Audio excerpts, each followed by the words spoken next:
మీ పిల్లలు చదువుకున్నది ఎగ్జామ్ హాల్లో రాయాలన్నా, కాంపిటేటివ్ ఎగ్జామ్ క్రాక్ చేయాలన్నా మెమరీ ముఖ్యం. మెమరీ అనేది గిఫ్ట్ కాదు, రైట్ టెక్నిక్ అండ్ ప్రాక్టీస్‌తో ఎవరైనా సాధించవచ్చు.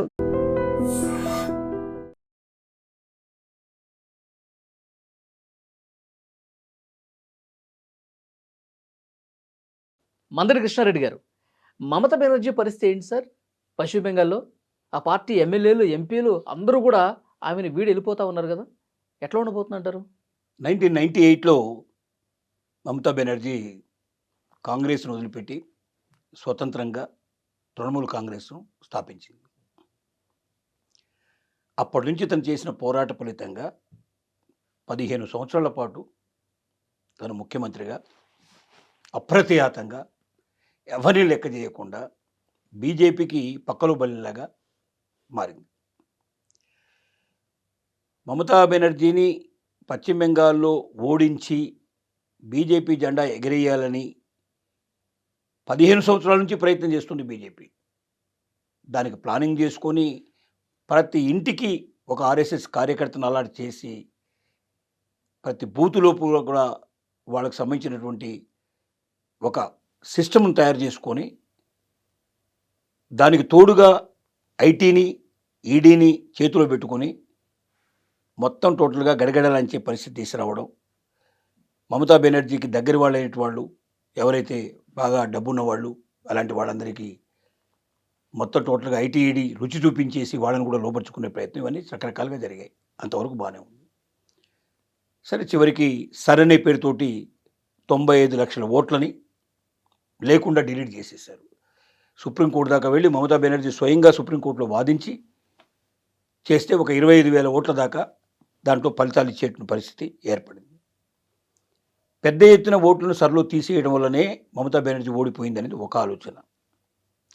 దీనికి తోడుగా ఇప్పుడు ఏం జరిగిందంటే 4,000 మిషన్లు ఏవైతే ఉన్నాయో, ఈవీఎంలు ఏవైతే ఉన్నాయో ఇవి ఒక బిల్డింగ్ లోపల భద్రపరిచారు.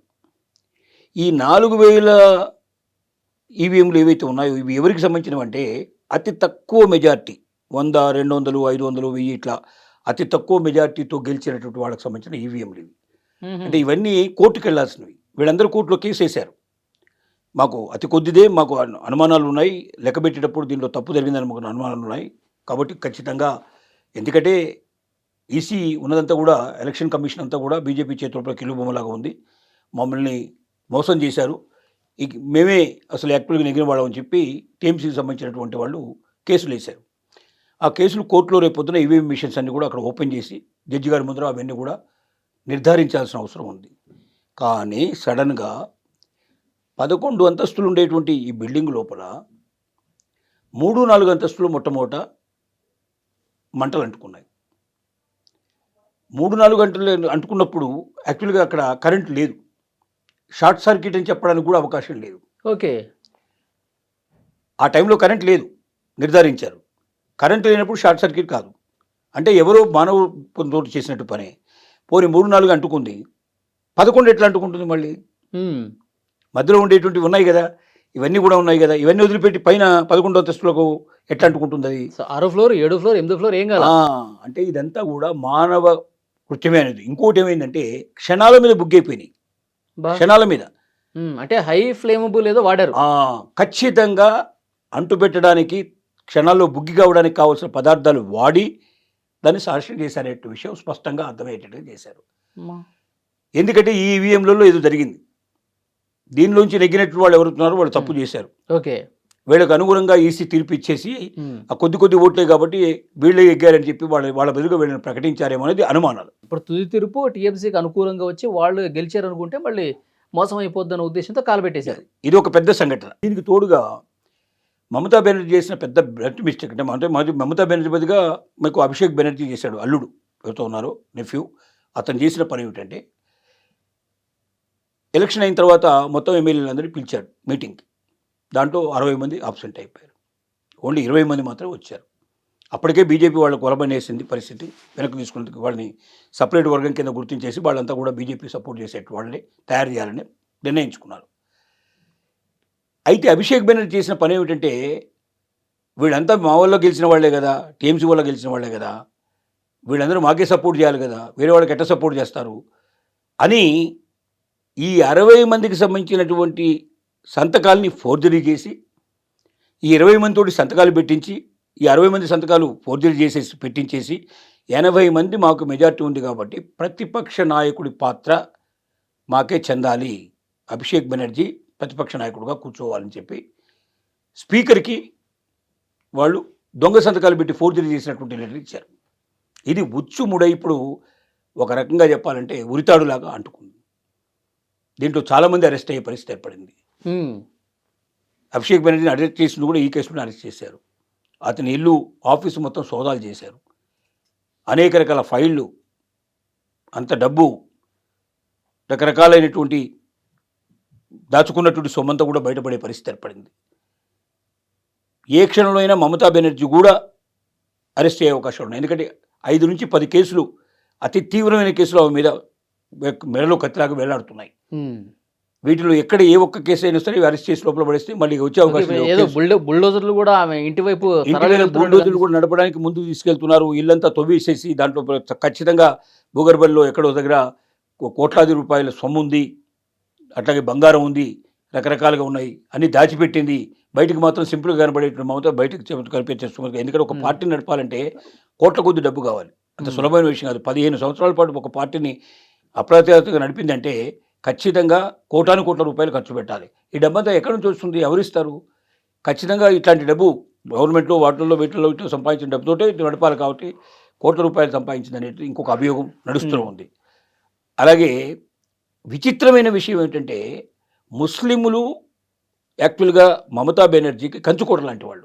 ఇప్పుడు వెళ్ళినటువంటి 64 మంది ఎమ్మెల్యేలు ఇప్పుడు టోటల్గా వాళ్ళు ప్రతిపక్షంలో కూర్చున్నారు. అంటే మేము దీంతో విడిపోతున్నాం, మాదే అసలైన టీఎంసీ అని చెప్పి దానికి సపరేట్గా వాళ్ళు ఐడెంటిటీ కోసం చెప్పేశారు. ఎమ్మెల్యేలు గుర్తించారు, వాళ్ళు సపరేట్గా కూర్చుంటున్నారు. ఇప్పుడు కూర్చున్న వాళ్ళలో 15 మంది ముస్లిం ఎమ్మెల్యేలు.